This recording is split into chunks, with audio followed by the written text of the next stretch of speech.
Chilling words from a teenager who used to be a patient at the Cumberland Hospital for Children and Adolescents in New Kent County for months. CBS 6 has been looking into claims of abuse and neglect at that facility. And last night, we were the first to report the hospital is at the center of an ongoing Virginia State Police investigation. Now, one staff member is charged with sex crimes, and police are investigating a separate claim of abuse against the hospital's medical director. Laura French is here with the latest on this Problem Solvers investigation. We learned this on the same day that the Attorney General's office announced that a Cumberland psychotherapist named Mickey Hardin had been indicted, charged with 2 counts of object sexual penetration by force.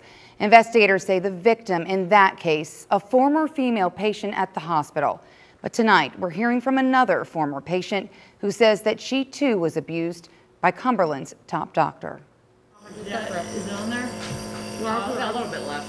13-year-old Astrid does the first My lung pressure's really low of her 4 daily breathing treatments for her cystic fibrosis, the illness that brought the Florida teen all the way to New Kent County's Cumberland Hospital last March. Supposedly there was nowhere that was willing to accept Astrid and to give us, to help our family. So I was excited. Excited they were given the opportunity for the integrated care facility to help treat her daughter's condition. But that excitement would be short-lived. The first red flag was the first visit when I found some photos of her and then she was sleeping on the floor. Yes, very, very protective over them. Mom Melissa shows us the drawings she discovered ripped out of her daughter's journal, multiple self-images Astrid drew while she was a patient at Cumberland. That looks like that child is being forced and he's happy about it. Pictures that appear to show a child in need of help. She had a complete meltdown. It's almost as though I found them and she knew that now that they knew I had them and that she was going to get in trouble for them. My mommy showed me. She just wants to understand. We know that's a story. Just kind of want to understand the story a little bit better. No, But honey, listen to me, honey. Listen, the camera's on. Astrid did not want us looking at her drawings either. Do you want us to not talk about these? Or not look at them?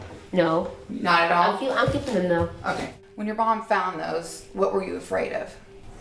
I didn't want her to show the doctor or anything. I was serious when I showed the doctor.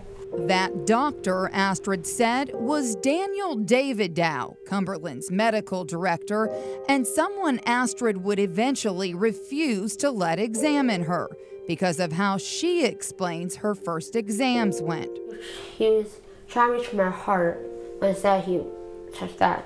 But I didn't believe he was trying to reach for that. I believe he was trying to reach for that. And a couple of days later, he came back, put the heart thing on my boob. And then he rubbed my back. He rubbed my back while he did it. CBS 6 was provided confidential medical records that document the exams in question. In Astrid's progress note dated August 27, 2019, a physician writes, quote, "I do need to be aware of her allegations in the past with physicians of inappropriate touching," end quote. It goes on to say, quote, "She is throwing sexual acts in a notebook," end quote. And quote, "She remains on sexual victimization precautions as she does not know that this puts her at risk of victimization," end quote. And September 11, 2019, Astrid's therapist notes, quote, "She has begun talking about sexual abuse, stating that a doctor had, quote, molested her by touching her back and abdomen during an examination." When I actually went to the case manager over this thing with Dr. Davidow, her comment to me was that basically it was pointless, that there has been multiple allegations against him, and every one of them have came back not founded. So basically she was telling me, go ahead, do what you're gonna do, but it's just gonna end in the same. According to the Virginia Board of Medicine's website, the doctor of 40 years has a clean record. So you then took it a step further and got in touch with the police department? Yes. Melissa reported her daughter's allegations to the Virginia State Police. She says an investigator visited Astrid at Cumberland August 13, 2019. What was it like when the police officer came to visit you? She walked in and said, "Hey, I'm here because someone said they were worried about you." Astrid said she was unaware that the woman was an investigator. I don't want to talk about that with them. And that's the topic that I don't want to talk about. I don't know if there was everything else, but not that. In an email to Astrid's mom the following day, the VSP agent reported, quote, "The visit went fine. She was doing a breathing treatment when we got there. She had several puzzles in her room that she had been working on. She did not say anything about any abuse or anything bothering her. She appeared happy and excited about going to lunch and school." What makes it hard to talk about? I don't really know. I just don't like to pour my business out to people that just come and visit me. 3 months after that visit, Astrid would be discharged from Cumberland, ending an 8-month stay and a trying time for this family, they say. What's something that you won't miss about Cumberland? Dr. David out all the way. If you could ever tell him how he made you feel, what would you tell him? I said, "Hey, why you leave little children alone because they're nothing to you?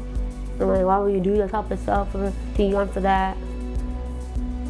And we weren't even old enough to want it. Even if we wanted it, we're not old enough for that. Tell me what your biggest fear is for the kids there. To be touched in places that shouldn't be touched. I honestly believe that it's going to be that little girl in there that's going to save all these little kids.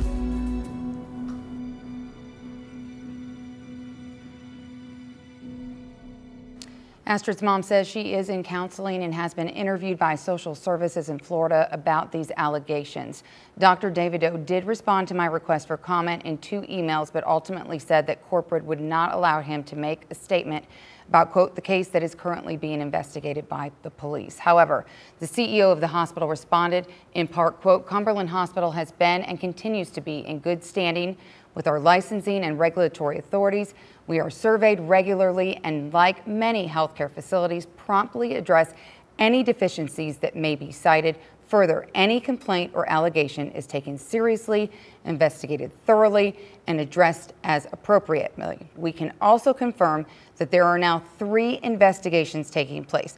In addition to the state police probe that we have been telling you about, both the Virginia Health Department and the Department of Behavioral Health and Developmental Services are investigating the hospital." A spokesperson for the health department tells CBS 6 when we checked today, VDH takes all complaints regarding hospitals in the Commonwealth and patient safety very seriously. The VDH Office of Licensure and Certification will perform frequent and unannounced inspection visits at the hospital to ensure ongoing compliance with health and safety standards. Now, regarding the indictment of psychotherapist Mickey Hardin, a behavioral health spokesperson says, quote, "These are very serious charges. DBHDS is determining next steps regarding his status as a peer recovery specialist." And guys, we want to make sure to point out, these are all allegations. These are charges. No one has been convicted in any of this, but these definitely are being seriously investigated. A powerful story, too. My goodness. Laura, you've gotten a huge response to this investigation. Right. I mean, as far as the allegations of child abuse and neglect, which Virginia State Police has confirmed that they've been looking into now for 2.5 years, we have been inundated with calls, emails, social media posts, and we have been instructed by the Virginia State Police, and they want you to know if you have anything to tell them. We have instructed everyone who has told us that they may be a potential victim or any allegations that they have brought to our attention to email Virginia State Police or get in touch with the Attorney General's office. That is the advice that they're giving us, and we of course are passing that on to them. Definitely, they want to hear from you. And you've pointed out there are already hundreds and hundreds of pages of documents and files and photographs that are part of this investigation. Right, 250 to be exact. When we did a FOIA request or a Freedom of Information request with the Virginia State Police, they confirmed for us that they've been looking into this since October 17, 2017, and they declined, which we would expect, this is an open investigation, to release the more than 250 pieces of documentation and information included in that, and we of course will have all of that on our website. All right, thank you for that, Laura. And as you've heard, Laura's been working on this story for at least 6 months and continues to uncover more. You can read all about the investigation she's been working on right now at WT.